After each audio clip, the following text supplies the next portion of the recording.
set up as a Christian chapel, clearly, but it was open door for anybody to go in there for some solace.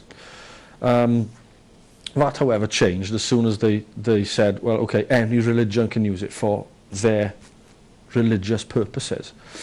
Suddenly there's a Buddhist in there, a statue of Buddha, which upset a lot of people.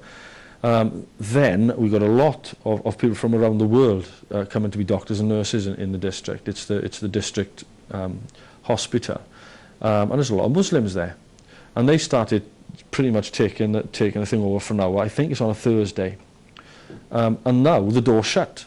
Between the times that they go in, they shut and lock the door for their little hour, you see. Now, if we did that as Christians, yes, there would be nothing right. Yeah. They would be, you know, oh, you're hypocrites, you're bigots, you're all sorts, you know. But because it's another religion, another faith, or another philosophy, other than anything to do with this country, that's okay. It's an open door policy. What I'm here to say is not okay. It's not okay that the Muslims have done that. It wouldn't have been okay if the Christians had done that, or the Buddhists, or the Hindus, or the Sikhs, or any philosophy that you want to bring to me. It wasn't okay. It isn't okay. That was an open door policy there for people to go and have solace. Now, I can be in the hospital and one of my family could have just died and I want some peace and quiet and I can't get in there because a sect have locked the door. Now, that's not okay. Now, for me to say that isn't religious hatred. No. It's just a point of fact. It's not okay. It doesn't matter who did that.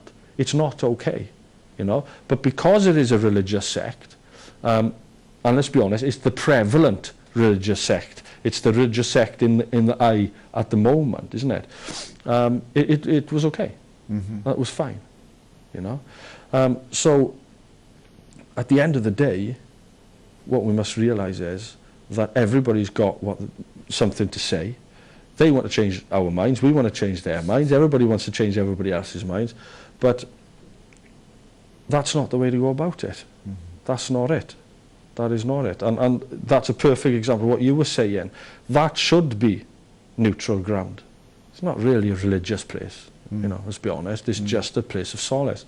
And that's been spoilt now by a wrongful attitude. And I probably would be even more scathing if a Christian sect had done that. Yeah. I'd have been more scathing in doing that. But I think that the nature of Christianity as well is slightly different to the nature of most other religions, in as much as it's supposed to be in love, it's supposed to be tolerant, it's supposed to be non-abusive, etc., etc. And I think other philosophies and religions see that and they walk on it. And that's what's happened here, and it happens all over the place. It's probably what's happened with the Reverend up there in Scotland. They've seen that, and they think they can get away with it, you know. But and I guess there are two things here, isn't it? We were talking the other night in a slightly different context of being in the workplace and sharing Christ in the workplace. And what we were talking about is the fact that Christians do, in that situation, in their jobs, often people are against them, often there is, quote, persecution. Now, I don't mean that to its greatest extent, but whatever, little things that go on. And of course, it can be from other beliefs, it can be from non-believers. Yes. And the thing that came out again and again as we were talking was this: the Bible has told us that we are to expect persecution. Yeah. We're to expect this.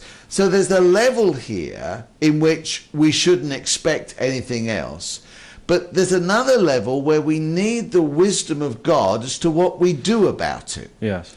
That's sometimes a fine line, because I for one, am not comfortable about sort of big demonstrations. Maybe others are. I for one am not comfortable. I would rather get into the prayer room than you know than go out on the march. But I know others feel differently.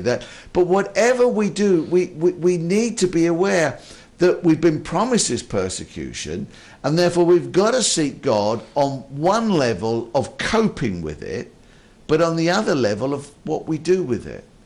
Yes. How does that come out? I mean, we were talking specifically in the workplace, but where it may be that you are not actively evangelizing, they're coming to you. How does that work out in areas like you're talking about, where you are actively evangelizing people? Well, with us, it's a totally different scenario to you guys here in London. We're not anything like as multicultural, although for a small town, it's pretty multicultural. I don't think there are very many towns of its size in the UK who would be quite as multicultural as Carmarthen, but because of the hospital, they come from all over to work there. But you know, it's one thing being persecuted simply for speaking the truth with care, with chosen words. And it's another thing being persecuted, if that's the right word in the instance, for using unwise words and for being intolerant, etc. You know, I was looking up about the Reverend Mahi, about another story where two preachers Christian preachers had been speaking, and they were preaching about homosexuality. And a couple of people complained, and so the police came on to them a few times and said, listen, you're on dodgy ground, you better stop, whatever. And in the end, they did stop. Now, I guess the Christian camp would be going, oh, see, if anybody else... But I'm reading it, I'm wondering how wise that was. Are you there to protest homosexuality? Or are you there to announce the good news that Jesus has died, even for those who are homosexuals? Yes. Now, I know we're supposed to be Protestants, and I know there's times and places where you can do that, but, you know, we're so unwise sometimes, you know? And I think that if your day is planned to go and tell everybody how heinous a crime homosexuality is, then you probably deserve what you're going to get. But if your day is planned to go and tell everybody that the Lord Jesus Christ loves you despite your sin, whatever that sin is, I'm not talking now specifically homosexuality, anything, yes. I'm talking any sin which any of us have got. If you can proclaim that Jesus' love is over all that stuff, if that's what you've gone out for, and then you get persecuted, then we call it persecution, and we want. But we just need to be wise about what we're doing. I used to have a spat with a friend of mine who used to go on Protestant truth marches. You know, he was very heavily Calvinistic, hyper sort of brethren character. He's not anymore, I thank God. But they would go from town to town on these Protestant truth marches. And I asked him one day, okay, what on earth is this Protestant truth march really about then? Well, basically, the answer was that they go from town to town and protest against the evils of the Catholic Church. And I looked at him and I said, but is that even your job? Well, I mean, if you've got the opportunity to stand in the town and have the ear of the people who are passing you by, wouldn't it just be better to tell them about Jesus? Then, you know, if the Catholic Church is evil, then they won't go anywhere near it, will they? They'll go to Jesus, won't they? You know, surely you're doing the wrong job, you know? And it's to me, it's just so unwise. Yes, we want to warn against prevalent evil or whatever. Of course we want to do that, but we need to do that in a wise way. And I think standing on street corners shouting at people about the evils of the Catholic Church or the Islam or the bombers or any of that stuff is, for me, is 90% of the time not the wise thing to do.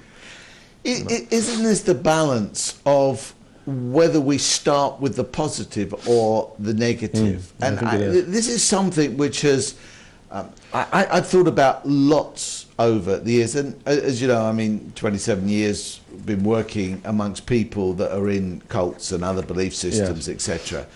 And I think when if I go back to the early days, I think our message was very often at that point, this is wrong, you're in the wrong group, your group doesn't believe the truth, etc., etc. And because you began there, that's the reaction that you got, because they were going to say, yes, it is, you're wrong, how dare you tell me, etc. And I think over the years, I think certainly as the Lord opened my eyes to see the way he dealt with people and things like that, we've very much got come into it a different way in that we start with the positive, which